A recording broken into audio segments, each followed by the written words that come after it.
Hit করছেন national player Hemayet মোল্লা। আঙ্গুলের সর্বোচ্চ শক্তি দিয়ে হিট করলেন, তবে একটি মাত্র গুটি শুধু রেড পকেট হয়েছে, যে কারণে রেডটি মাঝ মাঠে উঠবে এবং তিনি আর স্ট্রাইক পাবেন না। শফিকুল ভাই প্রস্তুত, পাইগাছার ডাবলিংয়ে। ও দুর্দান্ত একটি শট বলতেই হবে, শফিকুল ভাইয়ের মধ্যে এক্সট্রা অর্ডিনারি কিছু একটা রয়েছে। চমৎকারভাবে আরও একটি গুটি পকেট করলেন, তবে প্রতিপক্ষের একটি গুটি কিন্তু পকেট করলেন।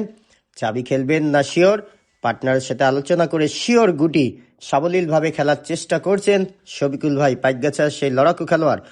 দুর্দান্ত নাইস শট, অসম্ভব সুন্দর একটি শট ছিল। এবার কিন্তু তিনি চাবি শট নেবেন, সামনের কালোটি কিন্তু উঠিয়ে নেবেন।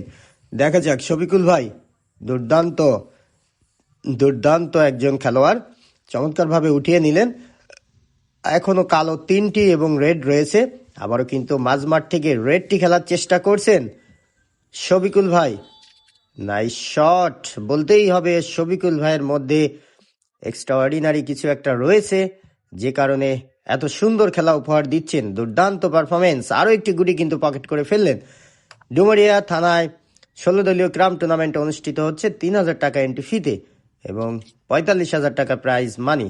নাইস শট, দুটি গুটি রয়েছে এবং একটি গুটি শিওর মাঝমাঠ থেকে অ্যাঙ্গেলে পকেট করার চেষ্টা, এবং পকেটও করে ফেললেন কিন্তু শফিকুল ভাই। তার পার্টনার রয়েছে কিন্তু সেলিম ভাই পাইগাছার, এবং প্রতিদ্বন্দ্বিতা করছেন ন্যাশনাল প্লেয়ার হেমায়েত মোল্লা এবং সাইফুল ভাই।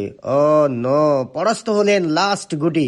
স্ট্রাইকার চলে আসলো খুলনার সাইফুল ভাইয়ের হাতে এবং প্রতিপক্ষের গুটি চান্স করাতে চাচ্ছেন, তবে নিজেও কিন্তু পরাস্ত হলেন, পারলেন না। সেলিম ভাইয়ের হাতে স্ট্রাইকার, একটি মাত্র গুটি এবং চমৎকার একটি অ্যাঙ্গেল খেলতে হবে, পকেট হবে। শফিকুল ভাই কি পারবে? তার পার্টনারের সাথে আলোচনা করছেন এবং প্রস্তুত শফিকুল ভাই। ইতিহাস ব্রেক করা একটি শট হতে যাচ্ছে। ও লাভলি শট, কি শট দেখাবে সেলিম ভাই।